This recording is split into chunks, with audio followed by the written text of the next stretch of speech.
Hi hello ಎಲ್ಲರಿಗೂ ನಮಸ್ಕಾರ. ಎಲ್ಲರೂ ಹೆಂಗದಿರಿ? ಎಲ್ಲರೂ ಚೆನ್ನಾಗಿದ್ದೀರಾ ಅಂತ ಭಾವಿಸ್ತಾ ಇವತ್ತಿನ ಈ ವಿಡಿಯೋನ ಸ್ಟಾರ್ಟ್ ಮಾಡೋಣ ಅಂತ ಬರ್ರಿ. ಇವತ್ತಿನ ವಿಡಿಯೋದೊಳಗೆ ಏನಪ್ಪ ನಾ ಮಾಡೋದು ಅಂತಂದ್ರೆ ಮಸಾಲ ಮ್ಯಾಗಿನ ಮಾಡಿ ತೋರ್ಸಾಕತ್ತೀನಿ. ಬರ್ರಿ ಯಾವ ರೀತಿ ಮಾಡೋದು ಅಂತ ನೋಡೋಣ.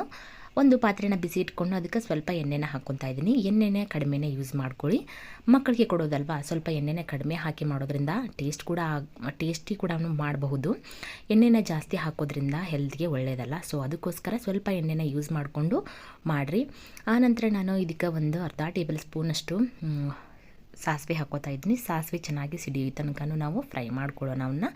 ಆನಂತರ ನಾನು ಇದಕ್ಕೆ ಸ್ವಲ್ಪ ಶೇಂಗಾ ಕಾಳನ್ನು ಹಾಕೋತಾ ಇದ್ದೀನಿ. ಶೇಂಗಾ ಕೂಡ ಚೆನ್ನಾಗಿ ಸಿಡಿಬೇಕು, ಅಲ್ಲಿ ತನಕ ಶೇಂಗಾ ಕಾಳನ್ನು ಹಾಕ್ಕೊಂಡು ಫ್ರೈ ಮಾಡ್ಕೊಳ್ಳೋಣ. ಸ್ವಲ್ಪ ಹಾಕೋರಿ.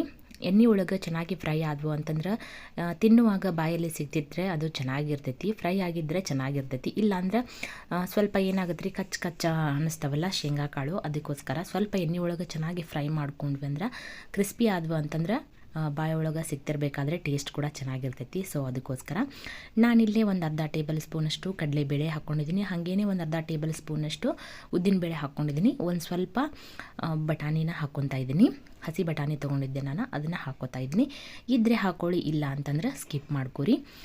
ಎಲ್ಲದನ್ನು ಹಾಕಿ ಫ್ರೈ ಮಾಡಿದಾದ ನಂತರ ನಾನು 2 ಹಸಿರು ಮೆಣಸಿಕಾಯಿನ ತೊಗೊಂಡಿದ್ದೆ.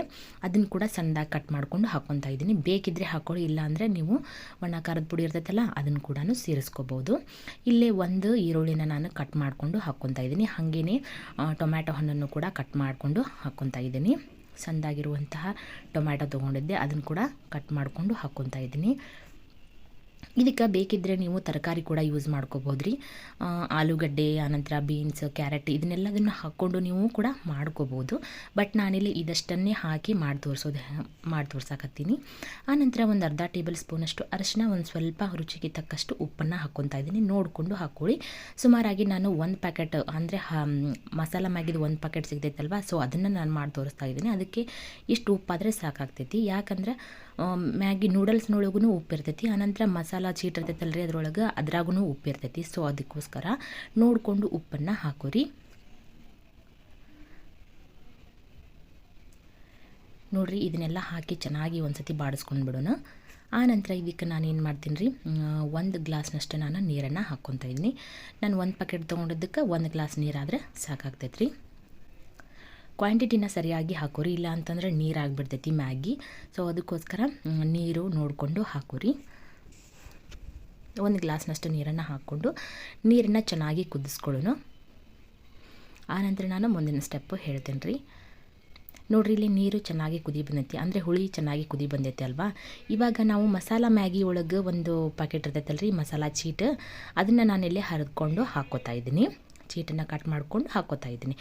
ಯಾಕಪ್ಪ ಅಂತಂದ್ರೆ ಮೊದಲೇ ಹಾಕೋಬೋದಾಗಿತ್ತಲ್ಲ ಅಂತಂದ್ರೆ ಮೊದಲೇ ಹಾಕ್ಕೊಂಡು ಬಿಟ್ವಿ ಅಂದ್ರೆ ಅದರೊಳಗಿರುವಂತಹ ಟೇಸ್ಟ್ ಹೋಗಿಬಿಡ್ತೈತೆ ರೀ. ಅದು ಎಣ್ಣೆ ಒಳಗೆ ಅದು ಟೇಸ್ಟ್ ಅಷ್ಟೊಂದು ಚೆನ್ನಾಗಿ ಬರೋಂಗಿಲ್ಲ. ಸೊ ಈ ಥರ ನೀರು ಕುದಿ ಬಂದ ನಂತರ ನಾವು ಮಸಾಲನ ಸೇರಿಸೋದ್ರಿಂದ ತುಂಬ ಚೆನ್ನಾಗಿರ್ತೈತಿ. ಸೊ ಅದಕ್ಕೋಸ್ಕರ ನೀರು ಕುದಿ ಬಂದ ನಂತರ ಮಸಾಲ ಚೀಟನ್ನು ಸೇರಿಸ್ಕೊಂಡು ಅದನ್ನು ಚೆನ್ನಾಗಿ ಮಿಕ್ಸ್ ಮಾಡಿಕೊಂಡು ಆನಂತರ ಮ್ಯಾಗಿನ ಸಣ್ಣದಾಗಿ ಕಟ್ ಮಾಡಿಕೊಂಡು ಹಾಕ್ಕೊಳ್ಳೋಣ್ರಿ. ನಾವು ಹಾಗೇ ಹಾಕ್ಕೊಂಡ್ಬಿಟ್ರೆ ಚೆನ್ನಾಗಿರೋದಿಲ್ಲ.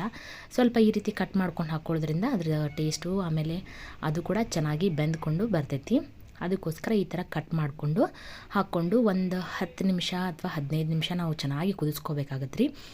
ಚೆನ್ನಾಗಿ ಕುದಿದು ಲೋ ಫ್ಲೇಮಲ್ಲಿ ಇಟ್ಕೊಂಡು ಚೆನ್ನಾಗಿ ಕುದಿಸೋಣ. ಒಂದು 5 ರಿಂದ 10 ನಿಮಿಷ ಹಿಡಿತೈತಿ. ಸೊ ಅದನ್ನು ಕುದಿಸ್ಕೊಳ್ಳೋಣ್ರಿ. ನೋಡಿರಿ, ಇವಾಗ ಕುದ್ದಿದಾಗೈತಿ. ಎಷ್ಟು ಚೆನ್ನಾಗಿ ಬಂದೈತಲ್ವ ಮಸಾಲ ಮ್ಯಾಗಿ. ತುಂಬಾ ಟೇಸ್ಟಿಯಾಗಿರುವಂತಹ ಮಸಾಲ ಮ್ಯಾಗಿ ರೆಡಿ ಆಯ್ತು. ಬರೀ ಇವಾಗ ಸರ್ವ್ ಮಾಡ್ಕೊಂಡ್ಬಿಡೋಣ.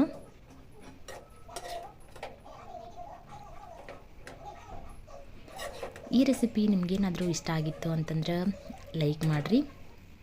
ಹಂಗನೆ ಹೊಸದಾಗಿ ಯಾರು ನನ್ನ ಚಾನಲ್ನ ನೋಡಕತ್ತೀರಿ ನೋಡ್ರಿ, ಒಂದು ಸಬ್ಸ್ಕ್ರೈಬ್ ಮಾಡ್ಕೊಂಡು ನೋಡ್ಕೊಳ್ಳಿ ಪ್ಲೀಸ್, ಸಪೋರ್ಟ್ ಮಾಡಿರಿ. ಹಂಗನೆ ನಿಮಗೇನಾದರೂ ಯಾವುದಾದ್ರೂ ರೆಸಿಪಿ ಬೇಕಿತ್ತು ಅಂತಂದ್ರೆ ನಂಗೆ ಕಮೆಂಟ್ ಮೂಲಕ ತಿಳಿಸ್ರಿ.